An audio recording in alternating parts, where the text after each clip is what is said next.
What's going on, everyone? Today we're going to be installing and reviewing this sunshade extender sent to me by JoyTutus. It does have some card holders on it as well as some pen holders.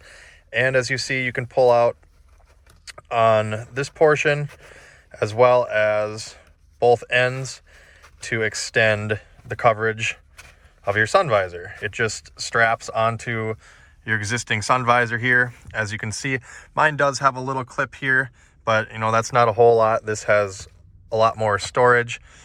And the first time I put this thing on, I just kind of stretched these over the visor. But if you're worried about not being able to get it on or whatever, you can unhook the straps. You just pinch in the center here.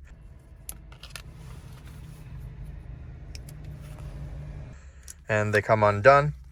This strap is non-adjustable. This one over here is adjustable. So with me, this one works out pretty good actually, because the non-adjustable is a little bit of a tighter strap, and that's going to go here where it's slightly skinnier, as where the adjustable one has to go around this whole diameter. So we're going to show how to install this now and how it works. So it's important that if you want to maintain use of your mirror and everything, if you have a mirror here, if there's anything right here that you want to use, what you'll want to do is install this so that when the sun visor is up, it's going to be on the bottom side like this. That way it's not blocking your mirror like that. So it's going to go on just like this.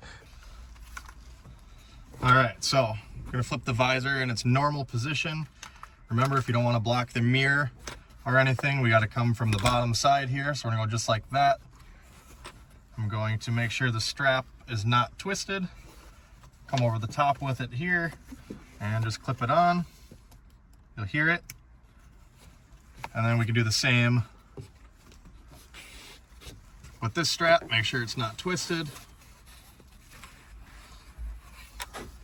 Pull it over and click. Now you can adjust it however you need to.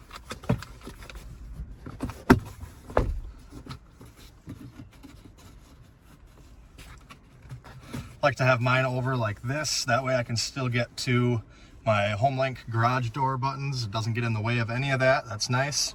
And the one strap that is adjustable, all you'll do is just hold the clip right here and you'll pull on the loose end, just like most other straps, to adjust it, and that'll tighten it up for you if you need to. Also, if you need to, you can unhook the adjustable strap and you can actually take it out of these little loops that it's in, and you can feed it through this set of loops or this set to move the strap over if you need to, if you have something in the way, or if you got a lot of heavy stuff here that's kind of making this bow down in the center. You can reposition it if you need to. I just left mine on the end here because it really didn't matter for me. I like to have mine slid over just a bit. Obviously you want the strap to be see, it's a rounded corner here, so you gotta be careful not to have it too far over, otherwise it'll slide off. But as long as you have it on the main flat section, just like that, I can barely get it there. And I have enough room to where I can use my HomeLink garage door opener. There's no issue there with that getting in the way or anything like that, which is nice. Like I said, we've got card holders here. You can also use it, I don't know, a little multi-tool. That's a card shape. And then of course the pen holder as well. There's another one next to it. And you'll also notice that there's 3 of these little ears with kind of little buttons on them. One here, and one on this end. All of those extend outwards. They're on like a little stretchy deal that kind of keeps them from coming out. And there's that one as well. So especially if you're a shorter person where the visor doesn't typically come down far enough for you, this will give you another couple inches of sun protection, and on the sides as well. Like I said, especially if you don't have a sunshade that slides from the factory, I can definitely see these coming in handy. And they're not very expensive or anything like that. So I'll post the link in the video description where you can get this if you want. I believe they also sell floor mats and other auto accessories such as that, so I'll post their website in the video description as well. If this video helped you out, guys, make sure you hit that like button, subscribe for more videos like this, and check me out on Facebook at Tony the Truck Guy. Thanks for watching. Have a great day.